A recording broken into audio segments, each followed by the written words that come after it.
got an interview today with Ariel Kurtz, an actress and singer in New York City. This is a good one, and Kevin joined me on this episode, so nice to talk about music with a musician. Right on. Stick around afterwards as we catch up on what we've been watching.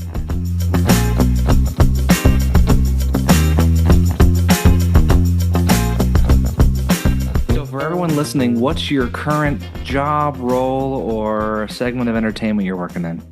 Sure. Hi, everyone. Thanks for listening. I'm mainly an actor and singer and writer. Those are my first three. I mostly do writing, like blog and editorially, not like screenwriting, but I would like to get into that eventually. And I also write some poems and songs as well. And I also dance, but I'm not like a dancer. You have the ability, but not the desire to be your only passion. Okay, that makes sense. And where are you calling in from today? I live in New York City and I live on the Upper West Side. So I live near Columbia. Oh, nice. So near the Levain Bakery up there? That's right. And Central Park and lots of good food places. So quick question, just because you said you were from Long Island right before we started. That's what true. What part of Long Island are you from? I'm from two different parts of Long Island. When I was younger, I lived in a town called Long Beach, which is like a beach town. So I lived there from when I was like 2 to 6. And then when I was 6, we moved to the Roslyn, Mineola, like North Shore area. Okay. And I went to school there. And then my mom sold that house in 2020. And she actually bought a condo and she moved back to Long Beach. So I'm kind of from both places. But I was born in New Jersey. So in my heart, I'm a true New Yorker. But for the first like 2 years of my life, I was living in New Jersey. Those barely count. I know, but I feel like I can't say, like, I am a New Yorker pretty much, like, in spirit, definitely, but I am not, like, a born New Yorker because I was born in New Jersey. Yeah, which is very close, too. So yeah, it's not no like shade to New Jersey. thing. Lots of amazing people are from New Jersey. I just can't, like, claim myself as, like, a born New Yorker, but. Yeah, that makes sense. I was just asking because a friend of mine's from Farmingdale. Oh, yeah. So I was like, I wonder. Yeah, there used to be this place in Farmingdale called the Crazy Donkey, and it was like a bar, and a lot of people would go and do music there. And I remember it being like really cool to go, like when we were younger. Oh, cool. It has since closed, unfortunately, but I remember like hearing stories from my friends. That's great. So born and raised, always near New York. Where did you go to college? Did you go to school out there? College? I did. I went to 3 different colleges. I had a very like untraditional college path. When I first started to look into colleges, I really wanted to go to a BFA acting or musical theater program. And so I auditioned for all these schools. And then I ended up at a school and I was part of the first semester that they ever had this program because it was completely brand new. And that was really hard, like juggling like your first semester of college and being part of a new program. And it just like wasn't the right fit. So I left after a semester. And then I ended up going to community college for like a year and a half because I didn't really know what I wanted, but I wanted to like continue school. And so I just did liberal arts when I was there. And I like was working and I like babysat. And I started to train outside of school and like took voice lessons and acting classes and that stuff. So I was there for like a year and a half. And then I graduated from a college called Empire State University. It's a SUNY school, and it's mainly an adult continuing ed school. So a lot of people that go there are people when they're older that didn't go to school during like regular college age. And you also could do your whole degree online. So if I were to get something, I still could like finish school and graduate. So I graduated in 2018. So I've been out of school for about 6 years. That's great. And do you feel like that combination of different schools, different environments, and different demographics of people have helped shape you for the workforce and doing your creative work? Sure. I feel like I'm a very open person. I've had a lot of different lives in my short late 20s life. Yeah, I didn't really like school. I wish that was talked about more. Even though there are a lot of things with real life that stink, like paying bills and all those things, I am so grateful to like not have to worry about homework anymore. And like if I just want to do something, I could just do it. That feels really gratifying. Yeah, I feel like for a lot of the listeners, those who are thinking about going a creative path or maybe already on the way or in school and thinking about switching, what would you say to them as far as for being an actor or a writer or a singer or otherwise? Do you feel like you should stay in school or would you tell everyone take a break and maybe go try it first? Yeah, that's a good question. Definitely, of course, like everyone's own circumstances is different. But I feel like in your gut, if you feel like you need to leave, then I would leave. You can always come back to school or transfer. I feel like I've had a lot of friends throughout the years like leave school and then come back a couple of years later, and that's an option. There's so many different kind of degree programs now and things where you can like make your own schedule so you can work and go to school if that's something that you want to do also. There's so many ways to lead a creative life.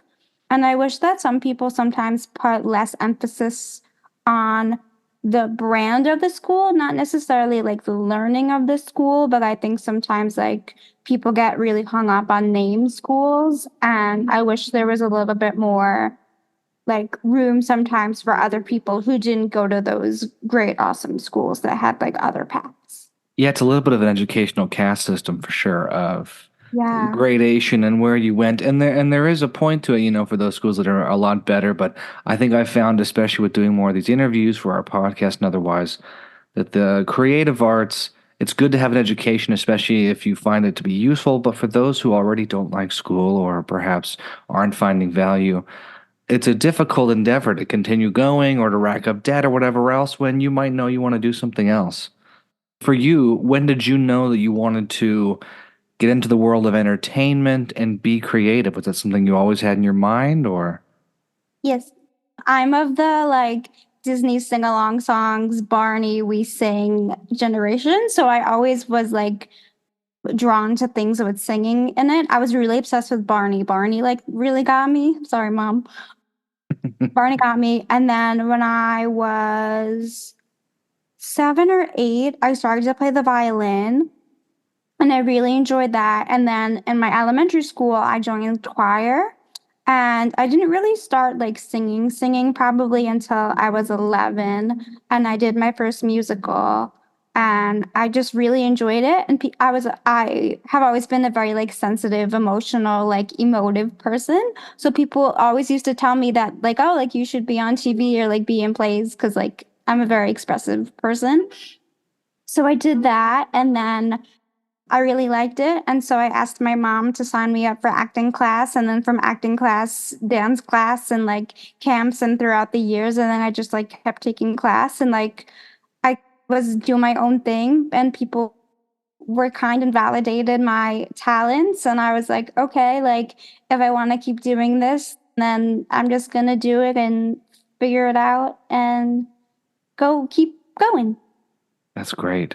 Especially just knowing that you followed your passion, but it helped to have people talking about it on the way. I feel like that encouragement or guidance can be so helpful and formative in this process. Do you feel like you had any mentors early on, or could you speak to maybe how some people helped you get started? Sure. So I sing, and for a long time, I really wanted a voice teacher. And I had my first voice teacher, I was 16, and this woman, her name was Michelle Millardy, and she teaches at LIU Post as a voice teacher in their musical theater department. And I like have always wanted voice lessons, and so that was really transformative, like knowing that like I finally get to train like the singer that I wanted to be, and that Hmm. was really exciting. I have a really dear friend. His name is Alejandro Rodriguez, and he was my monologue coach for college auditions. And so I would go over to his lovely Hell's Kitchen apartment. He doesn't live there anymore, but we would talk about life and we would work on monologues together, and we have like a very like a kinship sort of spirit. He also founded this program called the Artists as Citizen Conference, which used to happen at Juilliard, where it was like young artists who were like really interested in like social justice, which I have always been interested in social justice. Those are the first two people that come into mind in terms of mentors. I also have to say, you can't really tell on camera, but in real life, I'm not tall. I'm 5'1", maybe 5'1.5". And so a lot of times when I was younger, I got put into the little girl box, which is so easy because I'm not tall and my voice is on the higher side. And so that has been really interesting to like navigate the sort of stereotypes and like things like that, especially as I'm getting older. So do you like now, do you still go into that like little girl roles, or are you like trying to get more for those mature roles then? Yeah, I would say my goal at the moment, whoever is listening to this, is I ideally would love to do half and half. So it's not that, and now that I'm like older, I mostly go in for like for teenagers and like people in their early 20s. And so now my goal is to do half and half, or I would love to go in for half teenagers, half early 20s. Of course, that doesn't happen all the time, depending on like seasons and shows and roles and stuff. But in my ideal dream world, I would love to do half and half. I'm getting called in now for like more 18, 19, 20, 21-year-olds, which is exciting that people can think I can play that too, which feels nice that my range is getting a little bit bigger. So that is exciting. That's so interesting. I'm sorry, I just found that fascinating of like, because you hear about it with like different shows. People are like, oh, they have like this much older person playing this like much younger role. And you don't think like, oh, what's the actor's perspective on that? At least I don't. It's more of like why are we having like 27-year-olds play high schoolers? And then you think, what if someone looks like they could still be in high school because they're just shorter, have a higher pitched voice like you? Yeah. I'm working with a girl group right now that I'm producing here in Vegas. And it's one of the members is very short, has a super high pitched voice. And I'm like, yeah, like she could still like, she could play someone in high school easily. Like, so she could pass for a high schooler any day. And so like it works with like the girl group dynamic, but I'm like, oh, I wonder like, is she ever like weirded out by the fact that she's like for the next like 10 years, you know, she's going to be thought of as like this high school age person, which is crazy. Yeah, it's weird, especially now as I'm getting older and like high school seems like more farther away than it used to. I also find that people treat me a lot differently because they think I'm like a young, dumb like girl, which always makes me mad. I feel like, not to stereotype, but I feel like a lot of younger like boys, like men, people who look younger don't get the same treatment. So I always think like that's really interesting. And like the way that people like fetishize like younger girls is weird also, which is like not always fun. Are you feeling that like in the casting processes and on like sets, or are you talking more just like in day-to-day life? In day-to-day life, I just feel like sometimes like people are weird to me because they think I'm a young person. And like, of course I am still a young person. Like I'm in my late 20s, but I'm not like 16, 17, 18, 19. Right. Yeah, so that's weird. And I was thinking about how when I was younger, like in high school doing musicals, and how like for the most part it was either like the little girl part or nothing. And I was really thinking about it, and I was like, that's duh. Like, I was like, that's obvious, but also like, what else? Like, I didn't really have the voice at the time to like be like a leading person, let's say. Like, I probably wasn't gonna be Belle in Beauty and the Beast. Maybe now I could, but like back then, like my voice wasn't strong enough. But like the fact that's like, yeah, but also like, what else? Like, there are lots of different like facets, I think, that people have, and that's hard sometimes when you get put into a box. I'm really grateful for people like Kristen Chenoweth, who like is shorter than I am. She's 4'11", and she plays, obviously she's been an adult for a long time, but she went from playing Sally in You're a Good Man, Charlie Brown, and then she was Glinda. And like Glinda's in her early 20s. Like Glinda's not a kid. So I'm really grateful for like other petite people who have helped pave the way to show that like we have different facets. Yeah, it's so interesting because in daily life, someone is your friend as an adult. We all have people that are different heights, sizes, voical tones, everything else. But it is funny when it comes, especially to acting, that it all just becomes like a meme of like, you look this, you must be this, and deal with that. And I feel like you're talking about, especially when it comes to women, it's either young, pure, 18 or younger, or it's rough in 20s, has daddy issues, or it's mom, or it's old mom. It's a very interesting segmented casting and production cycle. Yeah, there. that is weird. It's interesting too, weird. like how the voice can play such a role in it. Because you look at someone like Natalie Portman, who's very short, but I feel like she hasn't gotten like as much of those like, oh, I'm always a young person type roles, just because her voice has so much more depth to it. Whereas like that higher pitch, like slightly thinner voice, like what you have, which is super useful in certain industries, is like within the like film and theater aspect is so much like, oh, you've got to be young if you have that type of voice. Yeah. And also like sometimes, not that I change my voice, but sometimes I really have to think about like how is my voice actually sounding, and like does my voice really need to be that high, and like really like adjusting it sometimes. Can we talk a little about the casting process, maybe for your first couple roles or then auditions you go to now? What is the preparation like? And then when you're standing in front of the casting directors, what is that like? Notes or things they tell you to try, things like that? Sure. I guess it depends on if it's like for a musical play or like a film. At the moment, I don't have an agent or manager. That's something I am working on and would like to get one, but I don't have one. So it's all based on me. And so it depends if I submit like on Backstage. That's how I get most of my like TV film stuff. I have done a lot of like short films, and I have been on 2 web series. Those have been really fun. So I do that, and mostly now things are like self-tapes that I do like in my living room.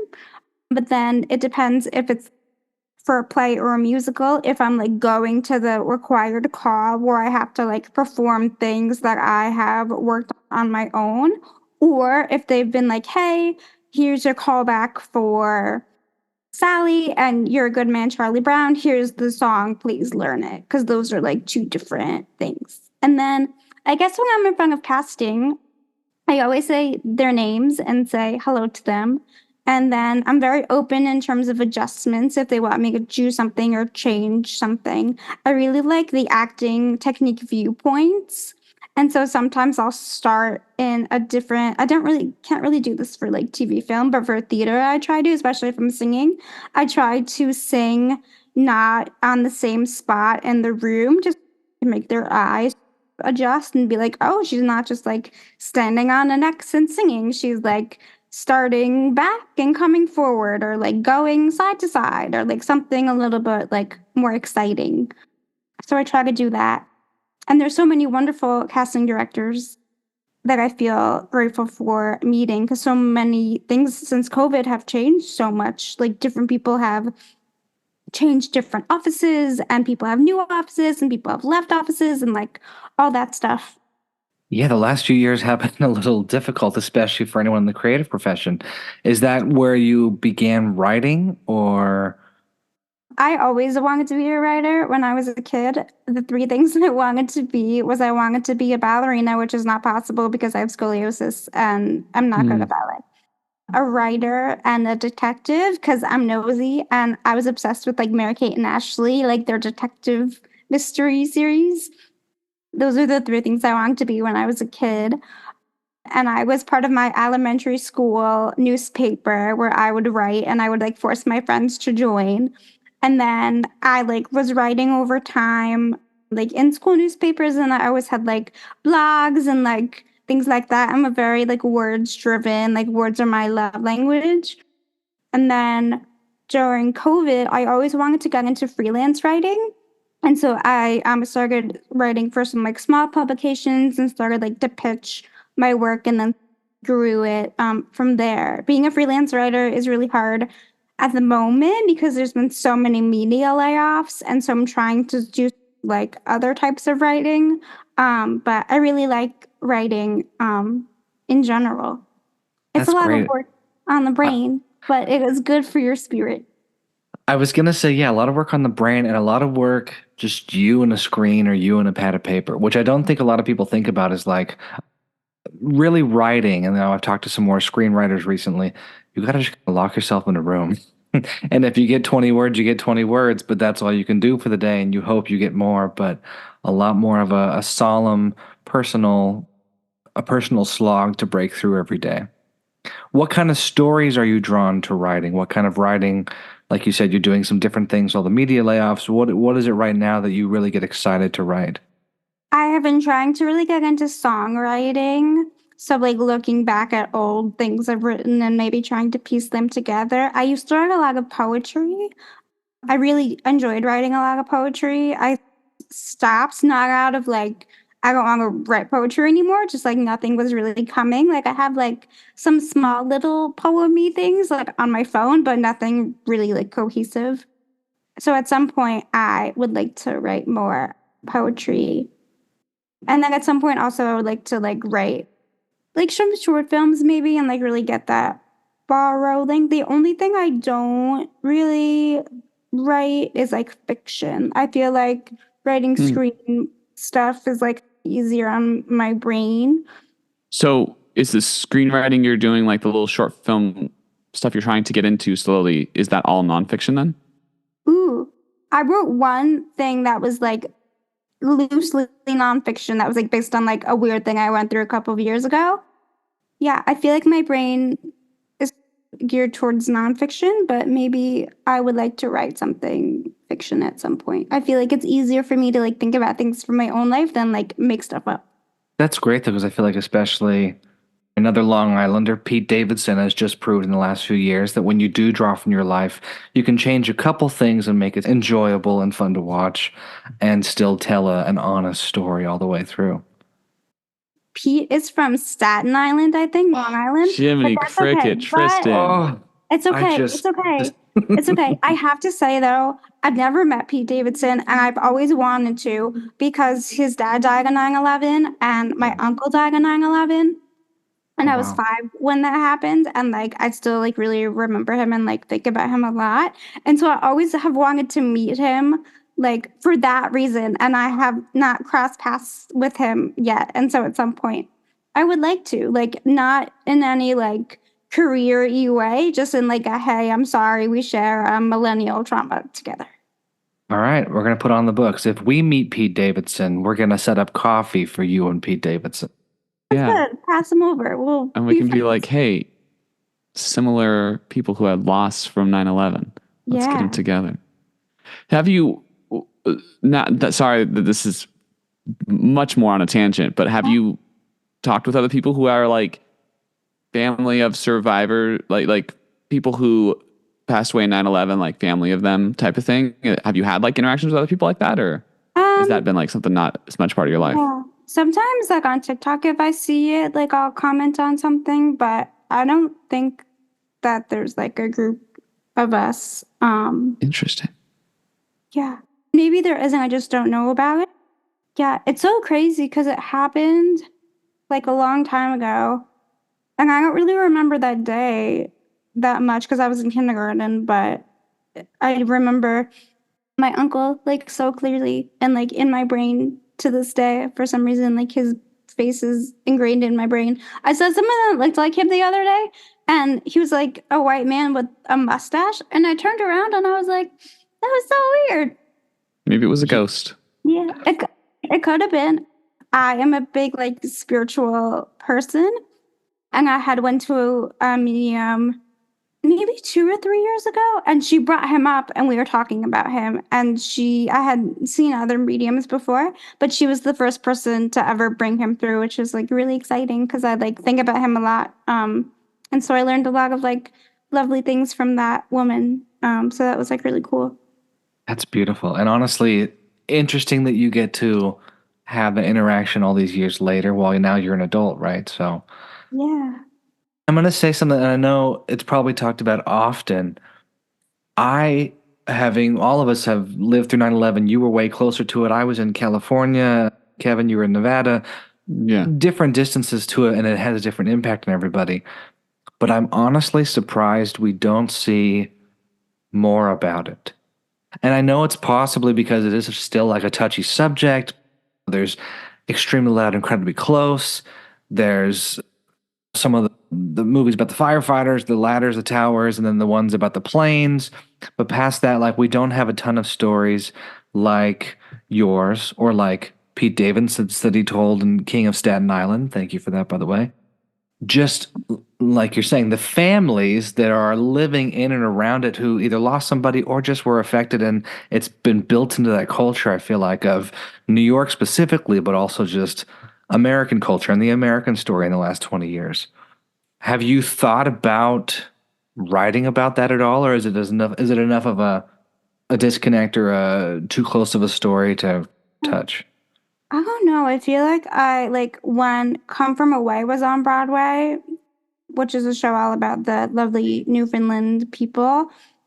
I know it's a really beautiful and uplifting story. I am a very sensitive person, and I know that I would just like cry through the whole thing, and like would I get through it? Like probably not.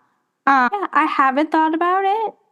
Maybe I will, or maybe I'll write a song about him. Yeah, but he is someone that like is in my brain sometimes. And yeah, grief is so weird in that way, where it's like it's been so long, but they're still so present.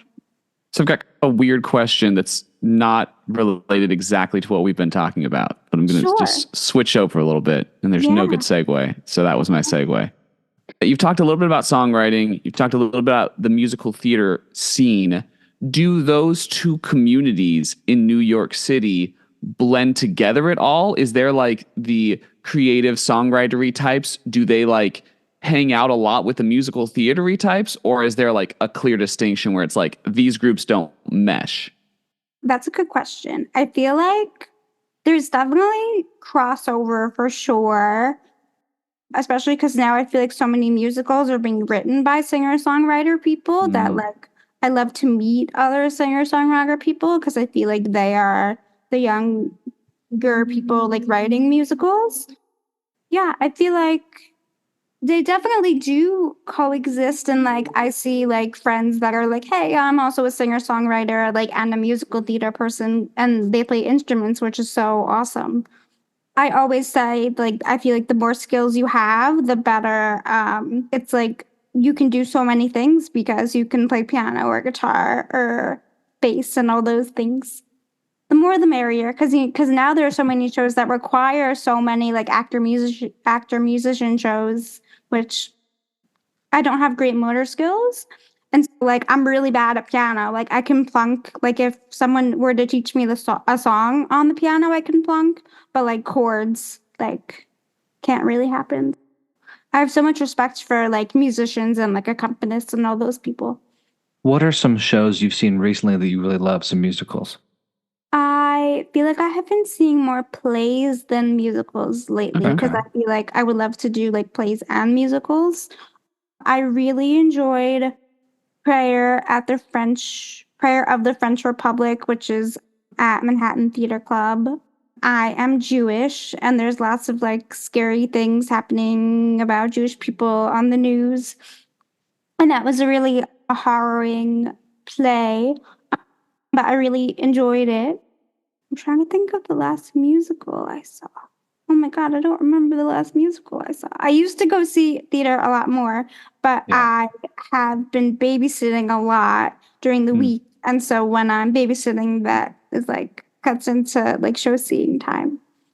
Prime theater Some of time, my yeah. favorite musicals, I love like musicals about revolutions. So Hair is one of my favorite musicals, specifically the 2009 revival version of Hair when they like went into the audience and like broke the fourth wall. That was like a really fun experience. Matilda is one of my other favorite musicals. I love Matilda.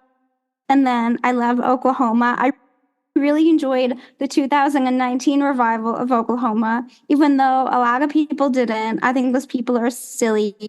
I really enjoyed that revival. Hadestown also I really enjoyed. I saw that a while ago with Andre Shields on his last weekend, and that was really special. He was brilliant. I love Hadestown. I feel like living outside of New York, it's so difficult to be as into theater, but also up on what plays are coming out, or like you're saying, the revivals. I wouldn't have even known the difference in the revivals because not seeing them, but you keep your finger on the pulse and you have a better idea of what's being done, what's interesting, what you like. So that brings me to my next question, which is, what is your dream theater role? Or just a couple dream ones. Doesn't have to be the only one. Olive Ostrovsky in the 25th annual Putnam County Spelling Bee is one of them. Beth and Little Woman, both like play version and musical version. There's a theater actress. Her name is Megan McGinnis, and everyone tells me that I look like her because we have like familiar, like similar face shapes, and we have like brown curly hair, and we're both like small. So she was Beth a long time ago. This musical, this two hands musical called Daddy Longlegs, and her name is Jerusha Abbott, and she's like an 18-year-old orphan, and this guy gives her money to go to college, and they've never met, but she has to write letters to him, like telling him all about her studies. So that is like a part that I'd love to play. I love like period stuff because of my hair, but also like that's such like a cool thing. Hava and Fiddler on the Roof is another one that's being done a lot this season, and Princess Anna in Frozen, because the regional theaters are starting to do Frozen, and I love her, and I feel like we have a very similar spirit. So if anyone is directing Frozen and would like to see me for Anna, I would love that. That would be awesome. You heard it here, casting directors and directors. Yes. We have Ariel's ready to go. I know you mentioned one thing in our email, and I do want to touch on it. If there is a Princess Diaries musical, you're ready to step in and play Mia. I am. Side note, this is a funny story. So I'm a big Jonas Brothers fan, like since the inception, like since 2005. Their last album was so good, by the way. I'm just going to interject right there. Kevin. I agree with you. It was legitimately one of my favorite albums of the last year. And I think it's a travesty that it was like nominated for nothing at anything. That's right, Kevin. Because it's so good. It is so good. It's like super cohesive. It's very fun. It's like good writing, like throughout the productions, John Bellion, and he just like destroys on every song. It's very good. Capricorn Long Islander. We love John Bellion. What's your favorite song off of the Jonas Brothers? That's a good question. I think I gotta look at the songs real quick. You keep talking about other things, and then I will interject on that in a second. I gotta look at the names of the songs in the album. Big Jonas Brothers fan. And Nick was doing a premiere of his new movie, The Good Half, at the Tribeca Film Festival, and I'd never been. And I'm like, I really want to go see this movie. So I'm standing on the rush line. I get a ticket. I go see the movie. And Robert Schwartzman, who was Michael in the Princess Diaries movies, and he's in this band called Rooney, directed this movie, and he's there. And he and I have the same birthday, which is on Christmas Eve, which is a very weird birthday to have. And so every year on my birthday for the past, like, longest time, it's like, what celebrities have your birthday? And his name is always on it. And so I always wanted to meet him. And so the movie is over, and I'm like, I want to see if I can meet him because I don't know, why not? So I'm like moving my way to the front, like where people are, and no one is stopping me. Like there's no like security guard. And so I'm getting close to the front, and I'm like, okay, like I'm just going to try and see if I can meet Robert Schwartzman because like, why not? So I go to the front and I see him, and so I'm kind of standing there, and someone is like, oh, like, are you waiting to talk to Robert? And I was like, yeah, I've always wanted to meet him. We have the same birthday, which is like really random. Also, like, I really enjoyed the movie, and I just like wanted to tell him that. And yeah, so I just was like, and he was like, oh, I'll introduce you. What's your name? And I was like, oh, my name is Ariel. And I was like, thank you so much. What's your name? And then this lovely person told me their name. And this person stops him and is like, hey, this is Ariel. She wants to say hi to you. And I was like, oh my God, thank you so much, kind person. I think his name was Michael or Dan. So I said hi, and we talked about our mutual birthdays. And I just told him how much I enjoyed his movie. And he was really lovely and nice. And so that was like a really exciting moment. So if you can go up to people and say hi, if you don't get stopped by security. Then you should. Yeah. I like if you don't get stopped by security. Yeah, because no one was there. And I was like, I'm just going to keep going. Like, if someone stops me, they stop me. But like, otherwise, like, it's like that, the sound on Parks and Rec when Mona Lisa and John Raphael were like, don't be suspicious, don't be suspicious. Like, that's what was going through my brain. That's good. I feel like Tristan is like just like the hallmark of like getting random weird connections and having everybody love him. So I love that. like hearing that story, just like, oh, that sounds like just Tristan's life. He's like randomly talking to people and getting like ridiculous connections out of it. Sometimes it's just when you open up to it, it seems to sometimes find you, and you're like, I'm not going to complain. Just bring it up. Bring on more. Yeah. Okay, I want to answer your question from earlier. My favorite songs from the Jonas Brothers album, The Album, are Americana and Vacation Eyes. I love Americana. People like Americana's don't so like good. Americana. I'm like, what's wrong with you? What? I love Vacation Eyes. I saw their tour, I think 2 or 3 times this year, and a lovely girl for the second night. Originally, I wasn't gonna go the second night, and this lovely girl from Nebraska, her name was Dana, sold me her 7th row ticket at a half price. And Nice. I'm a short person, and to be so close to them where I could like really see them was so special. And I just have a really special place in my heart for the Jonas Brothers. I wrote like a piece on Medium about my love for the Jonas Brothers because they reunited when I had just graduated college. And so I was like really auditioning and like was like, what am I doing with my life? And then they came back together and I was like, oh my God, like my inner teenager is so happy. All was right in the world again. That's how it really felt. And a month ago, before that happened, I had tweeted something and I was like listening to them and I was like, oh, it would, because I grew up seeing them at Jonas Beach, as we all call it with love in our hearts. And I tweeted something and I said like, oh, it's so nice out today. What I wouldn't do to listen to the Jonas Brothers at the beach. And then a month later, they reunited and I was like, oh my God, I manifested it. Like, not me personally, but I definitely like put those vibes out there. You did manifest it a little bit. You did. Thanks for making it's because of you that the Jonas Brothers are back together again, right. is what you're trying to say. Basically, I didn't do all of it, but I would like to say that I sprinkled in some. I feel like you did the majority, if we're Thank going to be honest here. Thank you. So thank you for bringing the Jonas Brothers back together. You're so welcome. I'll do it anytime. And you're from Long Island. That's John right. Bellion's from Long Island. That's You're right. the reason the album got made because they felt that connection from you. And That's then they right. were like, we're getting Long Island vibes. Who do we know who's from Long Island who's a great producer? John Bellion. And then That's right. you just connected it. Your spiritual energy just made it all happen. So That's thank right. you.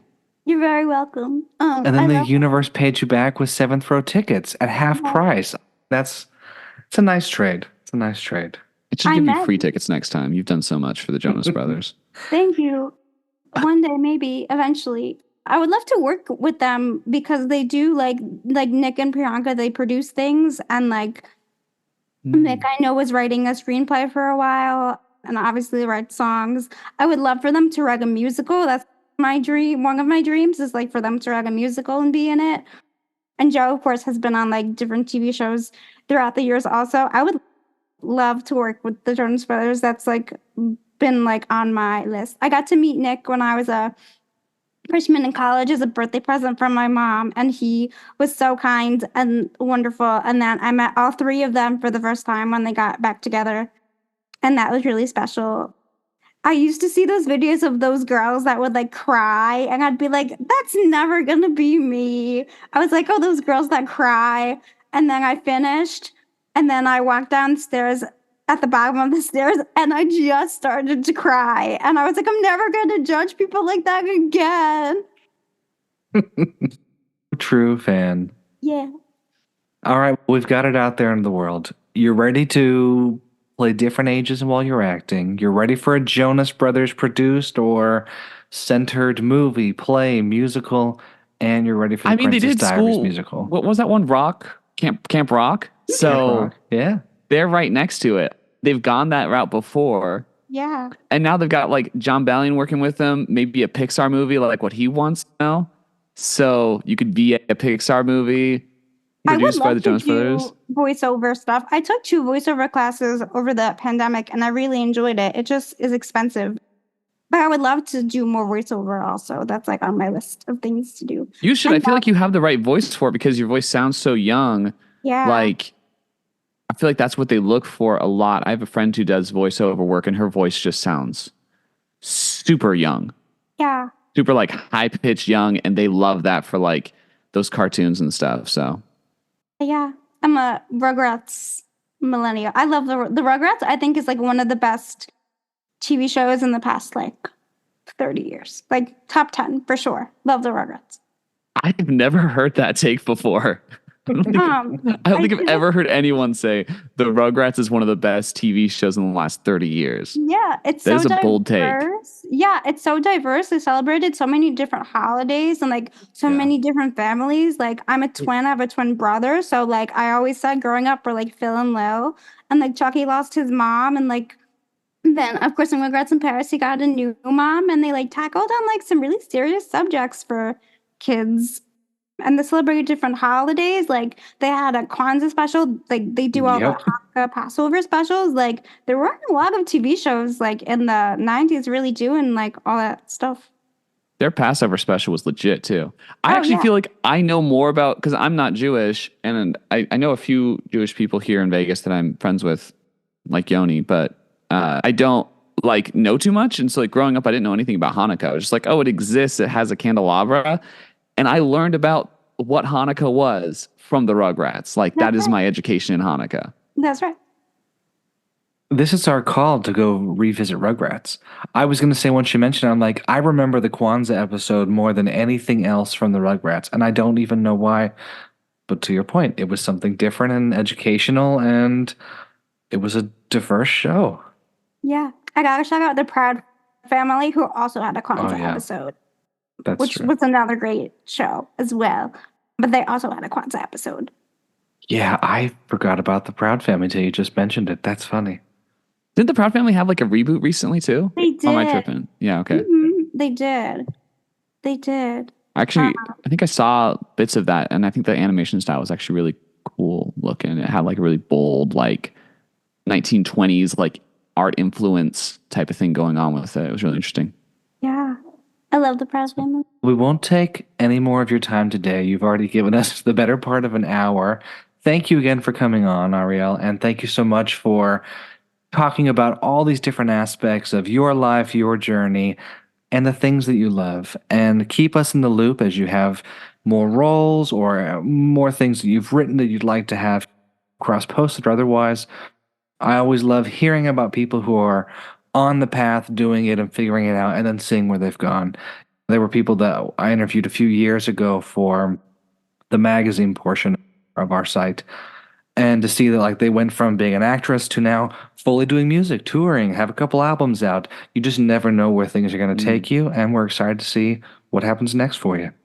And maybe you'll start working for a Crunchyroll too in that voiceover category. Join Tristan over there. There you go. Thanks again and have a good rest of your day. Thanks, Tristan. Thanks, Kevin.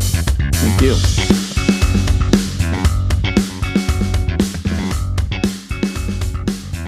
I'm going to be in Lake Powell on Monday, Tuesday, Wednesday. Okay. I probably won't be able to see a movie next week until like Thursday. I watched the one with James Franco and boy, wow. They sure took a quality jump after that one. I'd hope so. I've seen the Franco one and I just rewatched it this morning and I don't think I've seen the other two. The other two are like really good. Like fantastic. Okay. Yeah. I remember when they came out, like people were like, oh, Andy Serkis got snubbed for an Oscar just because it was mocap and it wasn't acting. And they're like really good stories. Shogun's over. There's a lot to watch, TV and movies. I just saw Challengers last night. Are you going to go see that soon? Yeah, I should. I haven't seen it yet, but I need to go see it. I binged the first season of White Lotus again last week. Wow, on a Theo James kick? I am. Theo James. He's on a rocket ship upwards. You know what? That's one of my like blind spots. I tried the first 2 episodes of White Lotus, and I was like, oh, maybe it's just not for me. Maybe it's like Euphoria. Yeah. Now I know I got to go back. It's like, no, okay. you got to go back. All the awards. I know. Yeah, we can talk about White Lotus at another time, but like, it is one of those shows that's a really like clear-eyed commentary on society. And season 2, I think, is better than season 1. Like, it's one of those shows that it feels like it's just getting better. Yeah. And I would highly recommend you go back and see it through. I know. I feel like I've had so much as far as commentary. Challengers is not about commentary. It's great.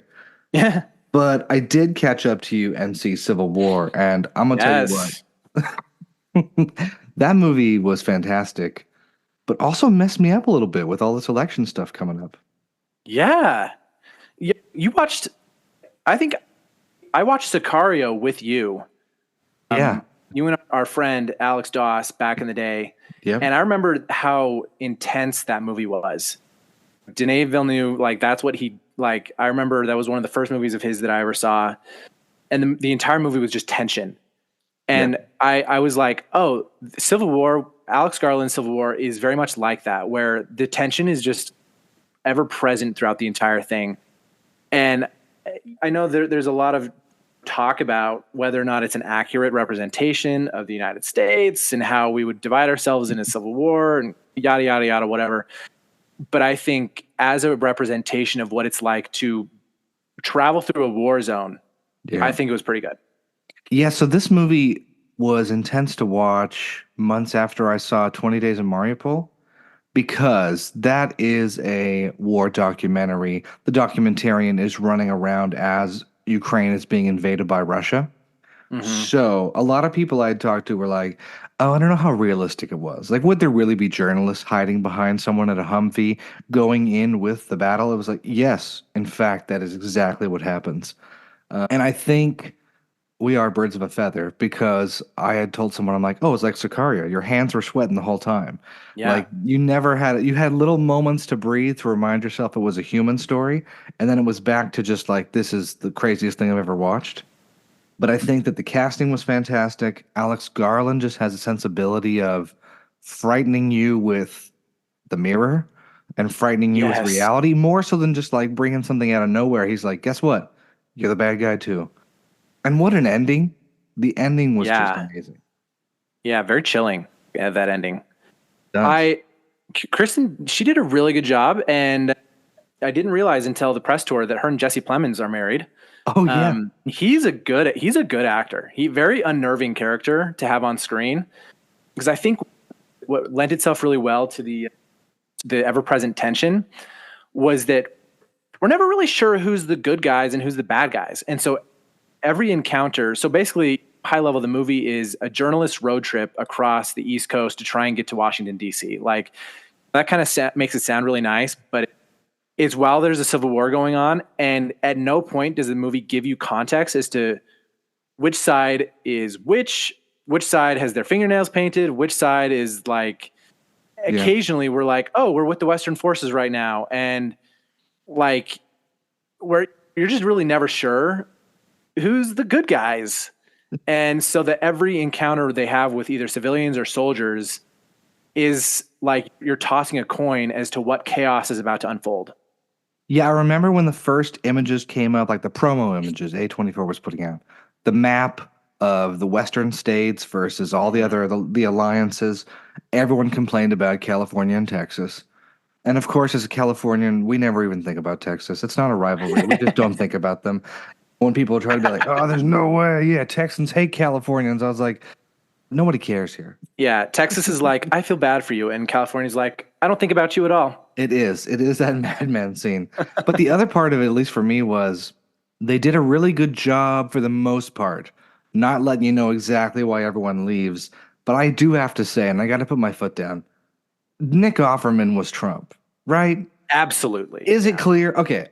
it has split my friend group and people at work. I was like, the way he talks, the lies, he is Trump. He hates journalism. The journalists are shot on sight in DC. We know it's Donald Trump, right? Yeah. Yeah. Just like playing a caricature fascist, like Yeah. wannabe fascist, like American dictator president. Like we only know one of those. And it was a thin enough veneer that those who didn't want to see it didn't see it. Yeah, Everybody that's true. else was like, I did have some friends point out that was like the one blight they saw. They were like, you should have left it out so it really was less clear. It was a little more vague who that president was. Like make him a more traditional American movie president, a Dennis Quaid, a somebody else like that, Kevin Costner. But instead, it was, Yeah. at least for me, it was like, okay, so the DC's Trump. Got it. Yeah. How'd you feel about the journalist being our POV character?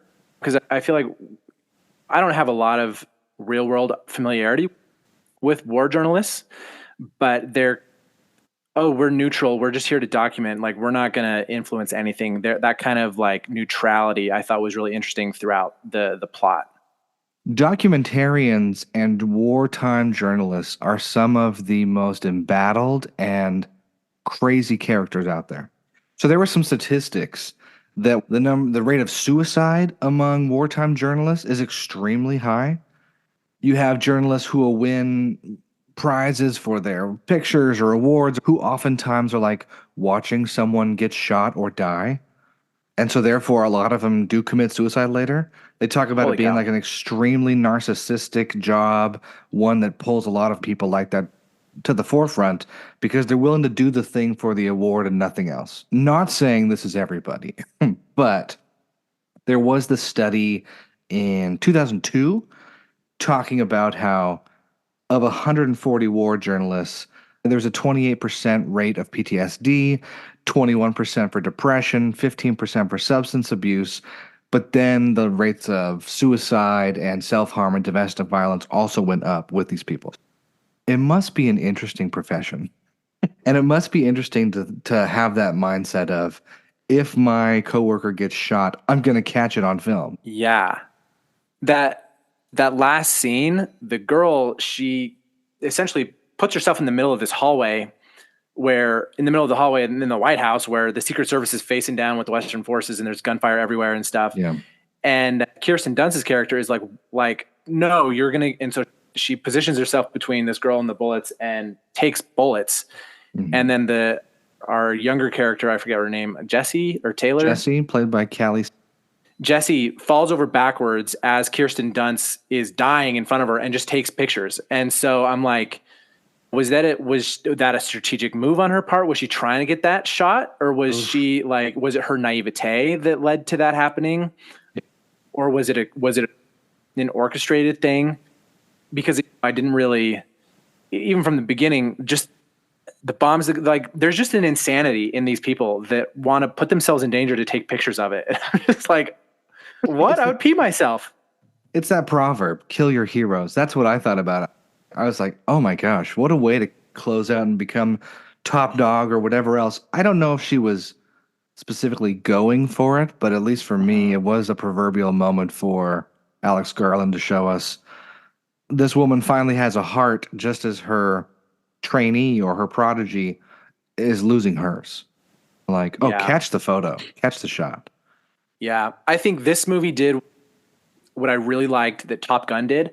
So Top Gun in the narrative or Top Gun Maverick, what the narrative was like, oh, we're going to bring you in. We need you to train the kids on this set of maneuvers. And then the movie kept like drilling that into your head. Like, this is the thing that we got to do. This is the thing we got to do. And then what it didn't do was that it didn't say how you're going to get back to the boat. Yeah. And then, so by the time that part of the movie happened, you're just like on the edge of your seat because there's nothing in the movie that's prepared you for the get back to safety part of the movie. And so it like creates this phenomenal like energy. And this movie did the same thing. The whole movie is like, we just got to get to DC. Getting to DC to get an interview with the president is the thing that we're doing. And then that didn't prep you for, okay, what are they going to do when they're in DC? There's like an entire siege on the White House. That entire scene, I was just like, when's it going to end? When is it going to end? And the energy and the intensity and like I don't know. It's almost like the rest of the movie was chaos, but then as soon as you bring in the military, it almost brought an order to it, Oh, which is interesting. really like there's an order in the battlefield that wasn't present throughout the rest of the movie in the chaos. Yeah, like a clear directive, I guess. That was part of it. The Yeah. clear directive and goal. A lot more linear. How they were get through Yeah. one section, get to the next one, bulldoze through the gate. Yeah. Yeah, it was good. And it was interesting because I hope more people see it who are not just in bi-coastal areas or going to the indie theater regularly anyway. Yeah. Because it's one of those movies where I hope once it hits streaming, more people will tune in and watch it and realize, like they're trying to say, like Kirsten Dunst says in the movie, the whole time I was doing this, I was just wanting them not to repeat it in America. I was doing all this wartime journalism, being like, hey, this sucks. Let's not do this. And instead, here it is at our front door. And I believe, without getting too political, we saw January 6th. We've seen in Charlottesville. We've seen with George Floyd. We've seen with all these different things in the last few years. We're close enough. We're Yeah. getting closer to a point where it could theoretically have more of a reality coming forward. Yeah. It's just disgusting, and it's not what we should be doing. And as someone who is a pacifist, it freaks me out when my friends are like, we just need a good old fashioned cleansing. Let's go drain the swamps. Yeah, maybe let's not go to 1790s French Revolution. That's not at all a smart idea.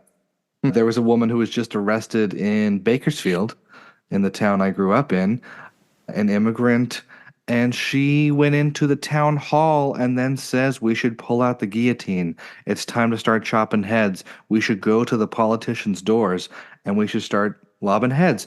And she gets put in prison. So of course people Wow. are like, "Oh, maybe she didn't know."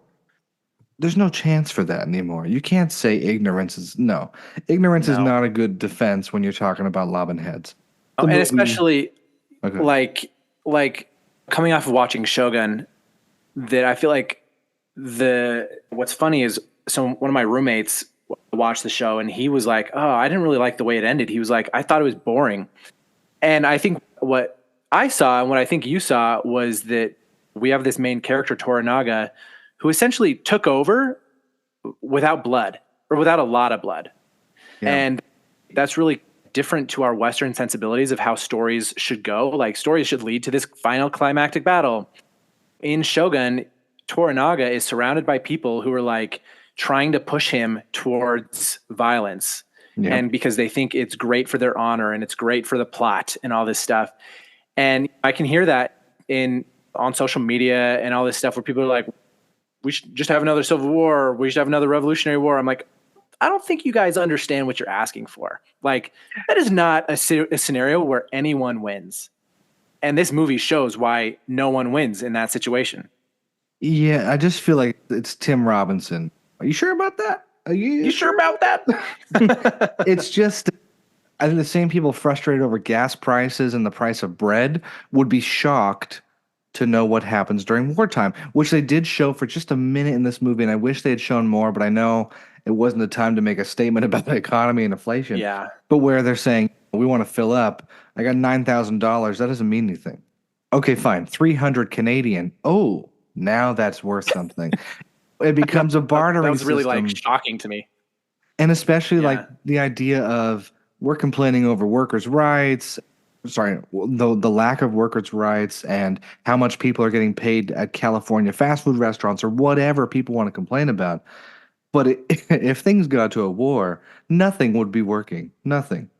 Except for like maybe some small town on the East Coast that just has their head up their asses and they're just like, yeah, we know there's a war going on, but it's not here. So we're just going to go on with life as usual. And then the snipers are on the top of the I loved it because, at least for me, living in Carolina for some years, it was Mount Airy, which is the town of Mayberry in the Andy Griffith Show. I was Yeah. like, I'm pretty sure this has got to be, if not the same town, a look-alike.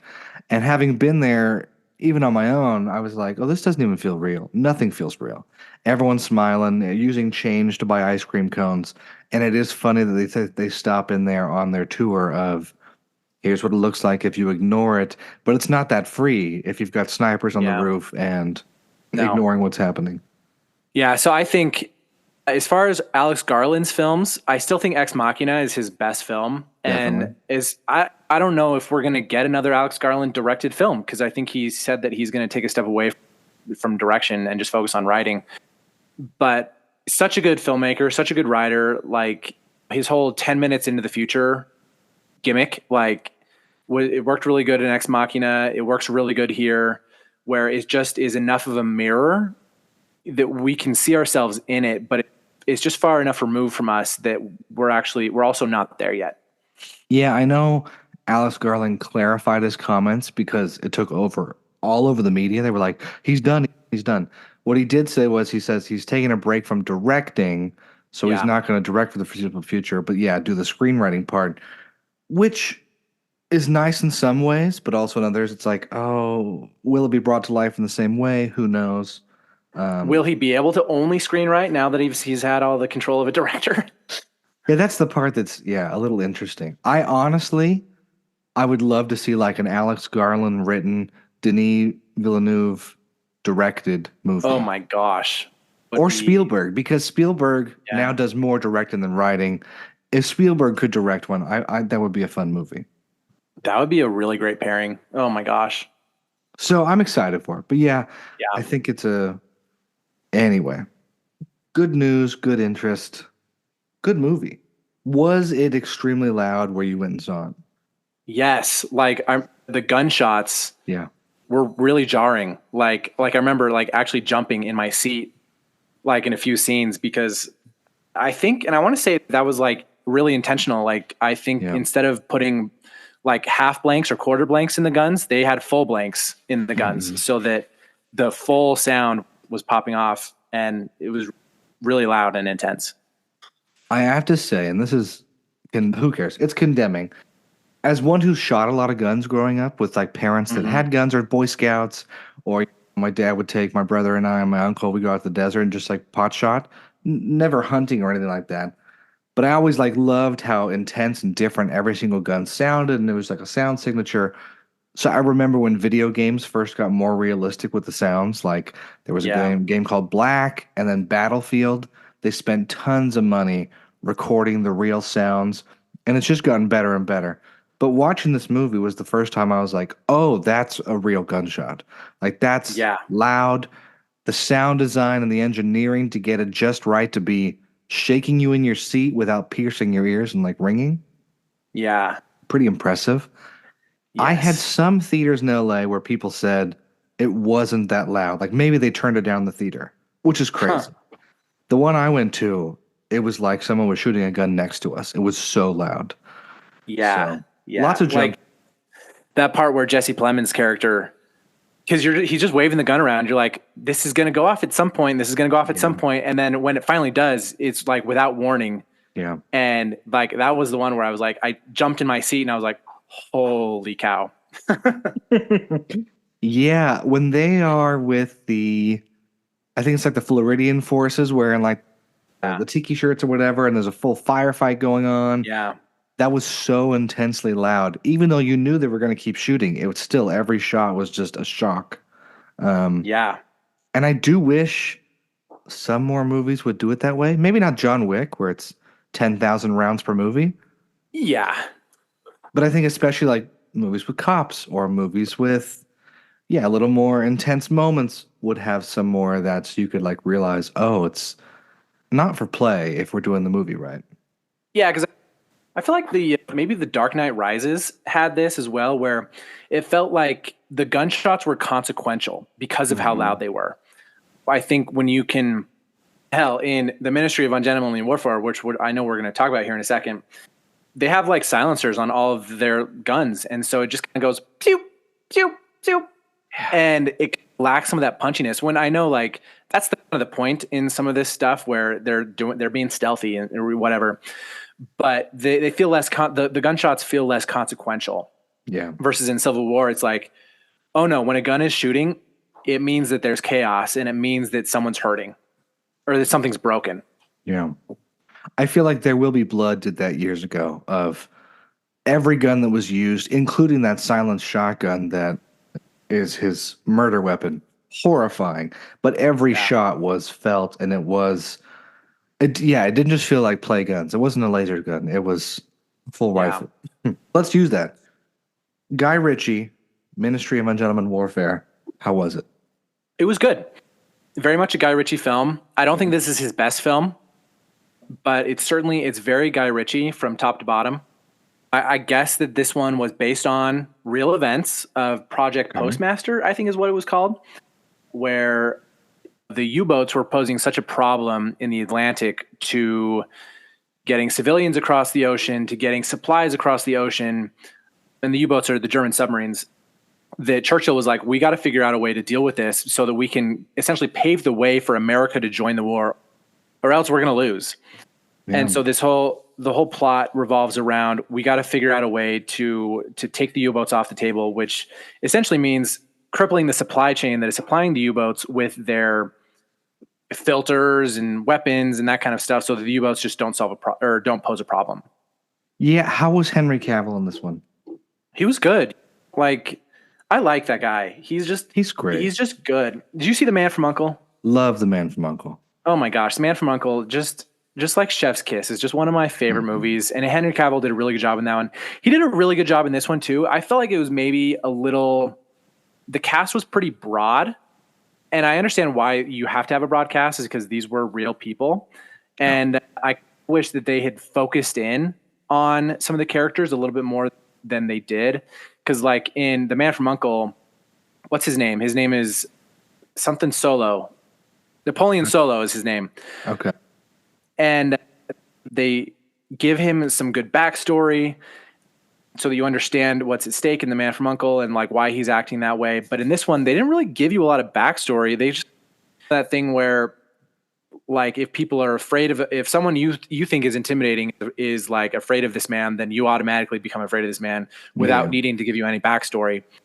They did something like that where there are some little quirky, fun things that he did in his intro scene that's like kind of endears you to him. But they didn't tell you like why they had to spring him out of jail in the first place to do this mission. Okay. And some of those things where I'm like, I wish that they would have given us a little bit more meat. But I think Cavill did good with what he was given. And I think I've never seen him with a full beard like that before. And it was really fantastic. It looks great. Yeah, there was a stacked cast. Alex Richin and his Jack Reacher show. We have Isa Gonzalez. Isa, yeah. Eric Johnson, Carrie Elwes, and then Babs Olasanamakun. Oh, no. Who? Alex Pettyfer? Pronunciation? Yeah. Henry Golding? Interesting. Yeah, Ian Fleming was in this. That's fantastic. Did you see this movie or no? No, I haven't yet. I think Cavill did a really good job with his role and kind of playing this leader of this team from the back. Like he is like really subtly inspiring to this group of men. And every time I watch a Guy Ritchie movie, I think, do I need to dress like a British royalty who's been on a fishing vessel for a month? Yep. Because every time I just see like all these walnut sweaters and these like suspenders, and I'm just like, oh no, I think I need to dress like that. It's a look. It is. Because Charlie Hunnam and The Gentleman too, it was like the same thing where I was like, oh, do I need to get a cardigan? Do I need a tracksuit? Yeah, he's got a way of making British fashion look so good that nothing else seems to do it right. I know. Yeah. I was going to say him as a director is so interesting in the last, I was going to say 10 years, but let's just go 15 years. I just rewatched Sherlock Holmes because I'm on a Guy Ritchie kick. Fantastic Sherlock Holmes. It's pre-BBC Benedict Cumberbatch, but Jude Law and Robert Downey, fantastic together. Rachel McAdams, amazing. Mark Strong, great. He has such a look, though, for London where it's dark, it's gritty, but it's fun and it's fashionable and it's exciting. The whole town is exciting. That was 2009 and the sequel in 2011. But then he's been on a tear. 2015, Man from U.N.C.L.E. 2017, King Arthur with Charlie Hunnam. Yeah. Didn't do great, but okay. Then you have 2019, Aladdin. Weird choice. Not my He did Aladdin? He did the Aladdin movie, the Disney redo, with Will Smith. wild. I never saw that, but it only not because it was Guy Ritchie, but because it was Disney trying to do their thing. It's a live action thing. I just wasn't into live action. Huh. Same year, 2019, does Gentleman. Fantastic. Yes. Then 2021, Wrath of Man. Not my favorite movie. A lot of people liked it. It's a remake of a French heist film. Jason Statham. It's just whatever. 2023, Operation Fortune. Another one I did not see, but this has Hugh Grant again and Jason Statham. Yeah, Josh Hartnett. Anyway, stacked cast. Then The Covenant with Jake Gyllenhaal, 2023. Then The Gentleman, 2024 series. Now Ministry of Ungentlemanly Warfare. And he's got 5 more in production. What the hell? How can someone be so productive? He's a busy motherfucker. Sorry. It makes me so upset. He's a busy chap. He's a busy chap, old chap. He is. Makes a me so busy old upset chap. because I'm just like, it's so hard for me to get anything done. And then to watch people like Taylor Swift and Guy Ritchie just like do nothing but crank out stuff. I'm just like, can you just sit down for a second and just like breathe? And also, not to be ageist, Guy Ritchie's 56 years old. He's doing it all at 56. So anyway, a good reminder to get my butt in gear because he is making more movies now than he did from 30 to 40. Better movies, more shows. So good on Guy Ritchie. Good on Guy Ritchie. I think that's a great place to wrap this week up before we just keep going. Yeah. Because, gentlemen, we've already talked about it. It's fantastic. If you haven't seen it on Netflix, go see it. If Ministry of Ungentlemanly Warfare is still in theaters, go see that. Watch for it on streaming soon. And let's just keep watching more good shows and movies. Absolutely.